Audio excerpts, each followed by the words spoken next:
அனைவருக்கும் வணக்கம். सबको सादर प्रणाम.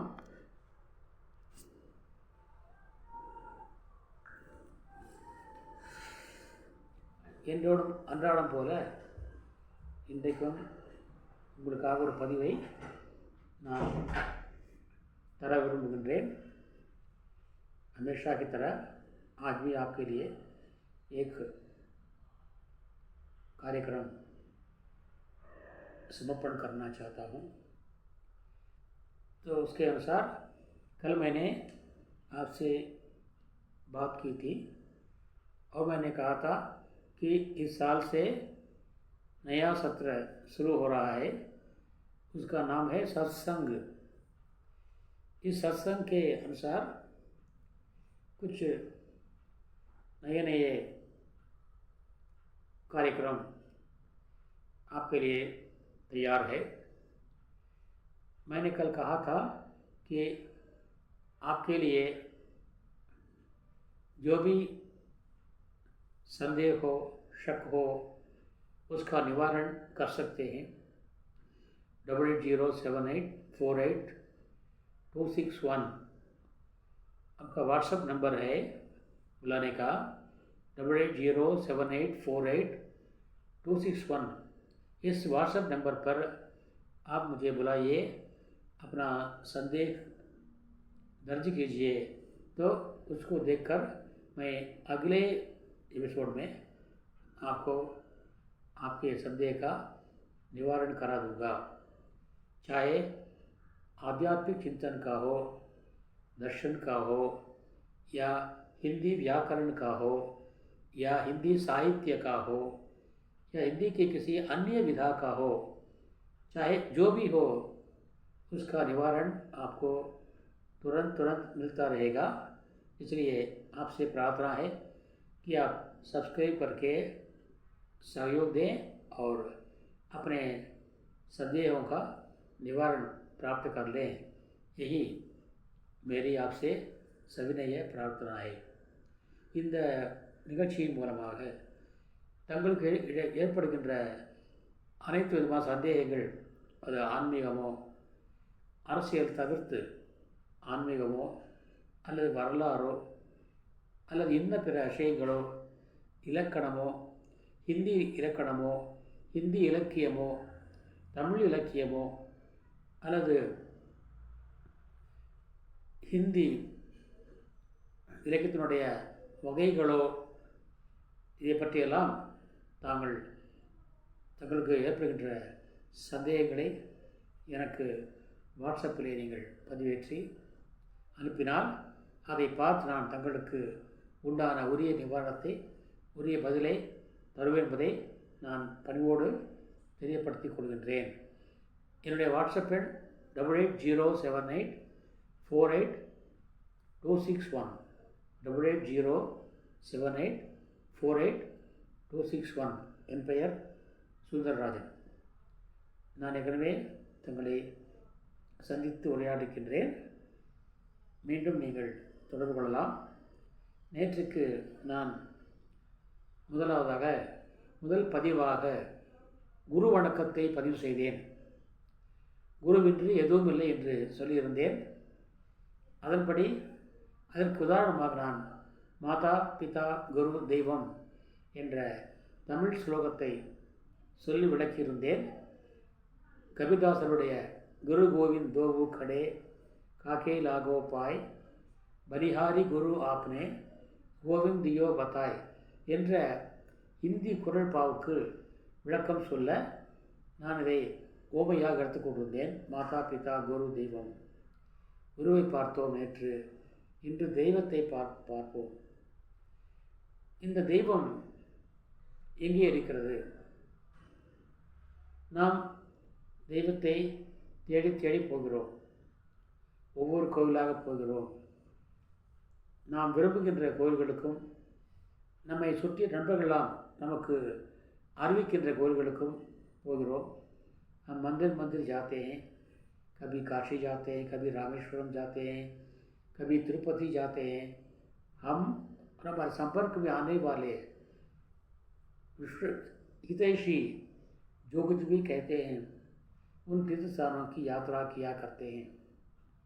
लेकिन वास्तव में बात यह है कि कबीरदास के अनुसार भगवान हर आत्मा में विद्यमान है, भगवान हर शरीर में विद्यमान है।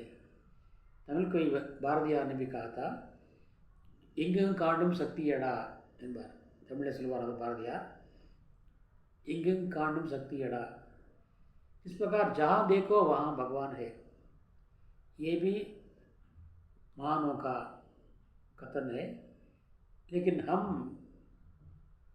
जहाँ तक उसे स्वीकार करते हैं या नहीं करते हैं वो अपनी अपनी मर्जी के अनुसार है। इसलिए यहाँ पर कबीरदास जी अपना मत योग प्रकट करते हैं। उनका ये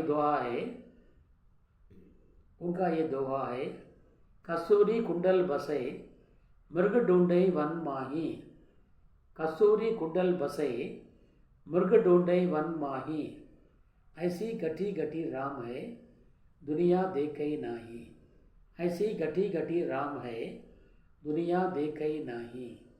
कसूरी कुंडल बसे, कुंडल का नाम है नाभि के पास का भाग, अंदर தொப்புளுக்கு அருகே உள்ள பகுதியை கீழ்ப்பகுதியை குண்டல் என்பார்கள்।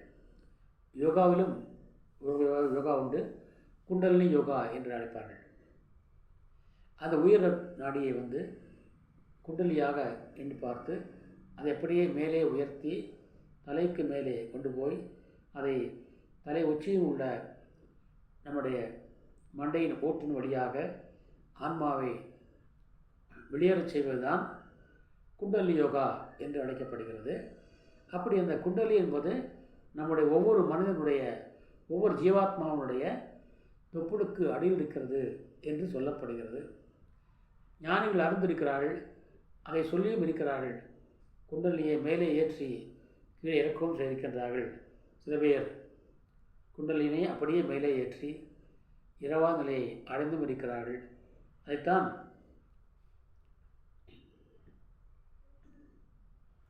ஜீவ சமாதி என்பார்கள்। தமிழிலே முன்னோர்கள் அதை ஜீவ சமாதி அடைந்தார் என்பார்கள்। அப்படி அடைந்தவர்கள் உண்டு।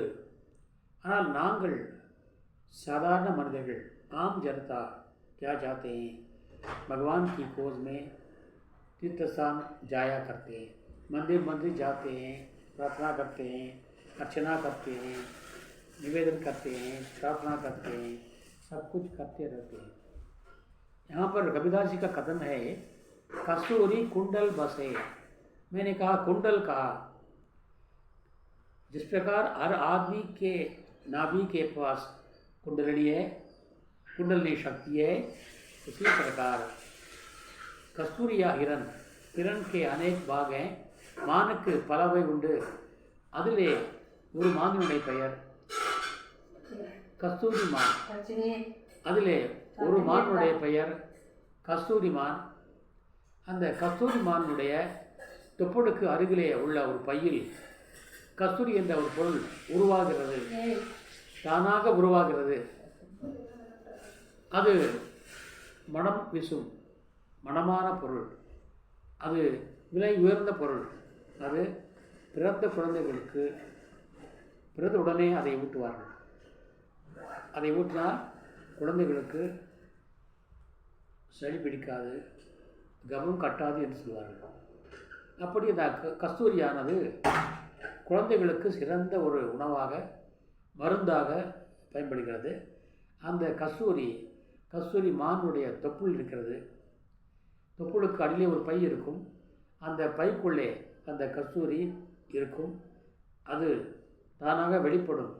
சில நல்ல திரகாத்திரமான மான்களுடைய தொப்புளுடைய கீழே உள்ள பையானது நிரம்பிவிடும், நிரம்பி அது வெளியே வரும், அது வெளியே வருகின்ற பொழுது கஸ்தூரி மான் அந்த புல்லினுடைய அடியிலே படுத்திருக்கும், புல்லுக்கடியிலே படுத்திருக்கின்ற பொழுது அந்த புல் மனம் பெறும்। அந்த கஸ்தூரியுடைய அந்த திரவம் பட்டு அந்த புல் मणम பெறும். कसूरी के माम कसूरी हिरण के पेट से जो सुगंध निकलती है, शुद्ध कसूर निकलती है, वो घासों में पड़ जाती है और घास महकने लगता है। तो कसूरी या हिरण ये सोचती है कि घास में सुगंध कहाँ, फूलों में सुगंध है, ये तो वास्तव में यथार्थ है, संभव है, लेकिन घासों में सुगंध ये असंभव है।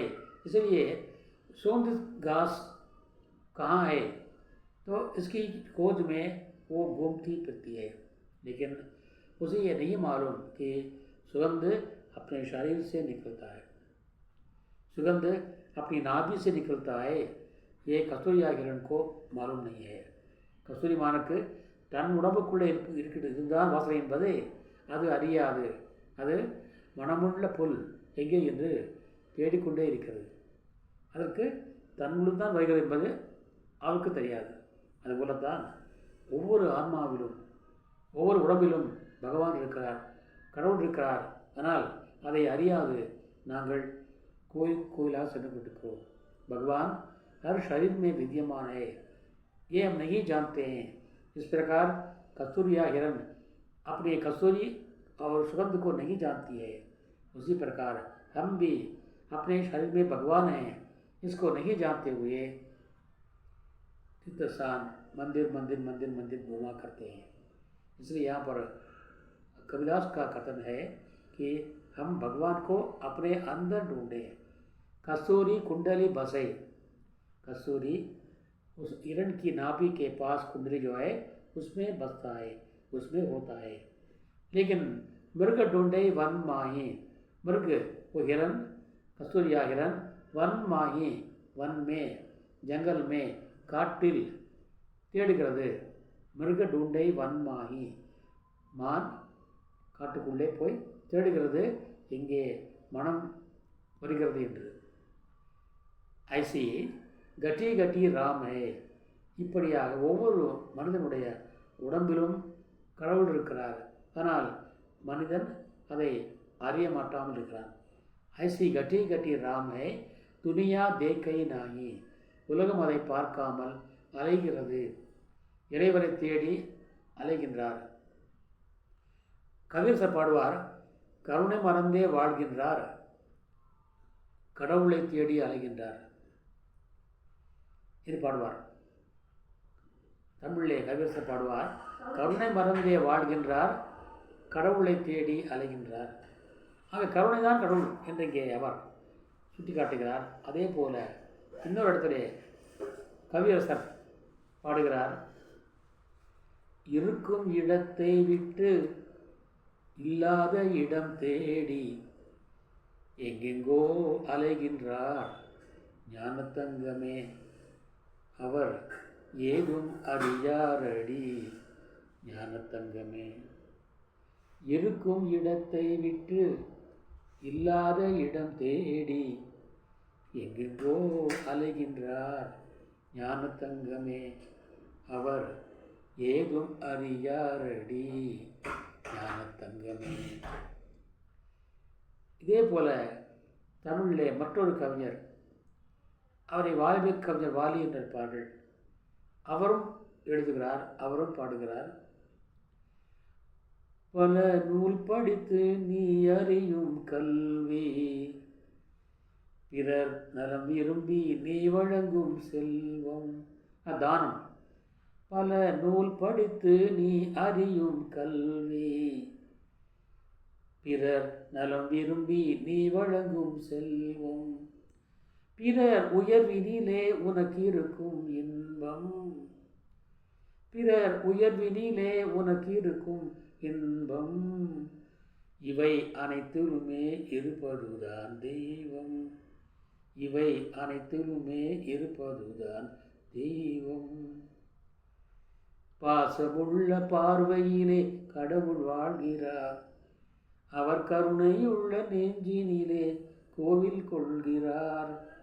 பாசமுள்ள பார்வையிலே கடவுள் வாழ்கிறார், அவர் கருணையுள்ள நெஞ்சினிலே கோவில் கொள்கிறார். ஆக பல நூல் படித்து நீ அறியும் கல்வி. நேற்று நான் கல்வியை பற்றி சொன்னேன். வித்யாதரம் சர்வதர பிரதானம். அந்த கல்வியை நீங்கள் பல நூல் படித்து அறிகிறீர்கள். அது அந்த அறிவும் கடவுள்தான். ஆகையால் கபிதாஸ் சொன்னார், பலிஹாரி குரு ஆப்னே கோவிந்தியோ பதா என்றார். அப்புறம் அடுத்ததாக தானம். பிறர் நலம் விரும்பி நீ வழங்கும் தெய்வம், பிறர் நலம் விரும்பி நீ வழங்கும் செல்வம். பிறருக்காக தானம் செய்கின்றது, தானம் வைக்கிறதே அது பிறருக்காக நன்மைக்காக நாம் செய்கிறோம். அங்கேயும் கடவுள் இருக்கிறார். பிறர் உயர் விதியிலே உனக்கு இருக்கும் இன்பம். அடுத்து அவர் உயர்ந்தால் நாங்கள் மகிழ்ச்சி அடைகிறோம். அதிலும் இறைவன் இருக்கிறார். இவை அனைத்திலுமே இருப்பதுதான் தெய்வம். பாசமுள்ள பார்வையிலே கடவுள் வாழ்கிறார். அவர் கருணையுள்ள நெஞ்சினிலே கோவில் கொள்கிறார். எங்கே பாசம் இருக்கிறதோ அங்குதான் கடவுள் வாழ்கிறார். அதனால் தான் தாயை தெய்வம் என்கிறோம். தாயை போன்ற கடவுளவர்கள் யாரும் இல்லை என்பதால் அவரை தெய்வம் என்கிறோம். அதுபோல எங்கே கருணை இருக்கிறதோ அங்குதான் கடவுள் கொடியிருப்பார். ஆகையாலே கடவுளை தேடி அலைவது என்பது வீண் என்ற கருத்து தான் இங்கே மகாத்மா கபிதாஸ் அவர்கள் நமக்கு சுட்டி காட்டுகிறார். அவருடைய வழியை பின்பற்றுவோம். எங்கும் கருணையை பரப்புவோம், அன்பை பரப்புவோம். அன்பே சிவம், அன்பே தெய்வம், அன்பே அனைத்தும் என்றாகிய இந்த உலகத்திலே அன்பை பரப்புவோம். இதிலே சொல்வார்கள், பிரேம் சே பிரேம் பல்தா ஹை, தீப் சே தீப் ஜல்தா ஹை, பிரேம் சே frame Jhalda high பல்தா high, Deep சே தீப் ஜல்தா ஹை என்ற கருத்தை நாம் நினைவு கொண்டு இறைவனை நாம் நம்முடைய மனதுக்குள்ளே தேடுவோம், ஆராதிப்போம், கருணை செலுத்துவோம், அன்பை செலுத்துவோம், பிறரை வாழ வைப்போம். பிறர் வாழ்விலே நாம் நன்மையை காண்போம், பிறர் வாழ்வில் நாம் இன்பத்தை காண்போம், இறைவனை காண்போம் என்று கூறி இன்றைய பகுதியை நிறைவு செய்கின்றேன். என்னுடைய இந்த வேண்டுகோளை ஏற்று நிறைய நேயர்கள் எனக்கு கேள்வி கேட்டுக்கிறார்கள். அந்த கேள்வி பகுதியை நாளை நான் துவக்க இருக்கின்றேன். அதுவரைக்கும் பொறுத்தருள வேண்டுகின்றேன். ஆகவே நீங்கள் இதை கேட்பதன் மூலம் படிப்பதன் மூலமும் உங்களுடைய கமெண்ட்ஸை எங்களுக்கு அனுப்புங்கள். அந்த கமெண்ட்ஸ் எங்களுக்கு சிறந்த உரமாக இருக்கும், எங்களுக்கு உரமாக இருக்கும், வளமாக இருக்கும், தெளிவாக இருக்கும், நம்மை ஊக்குவிக்கின்ற ஒரு ஊக்கியாக இருக்கும் என்று கூறி நிறைவு செய்கின்றேன். நாளை ஒரு புதிய பதிவோடு சந்திக்கின்றேன். அதுவரைக்கும் விடைபெறுவது தங்களின் ஆர் சுந்தரராஜன். தன்யவாத். ஜெய்ஹிந்த். தங்கா.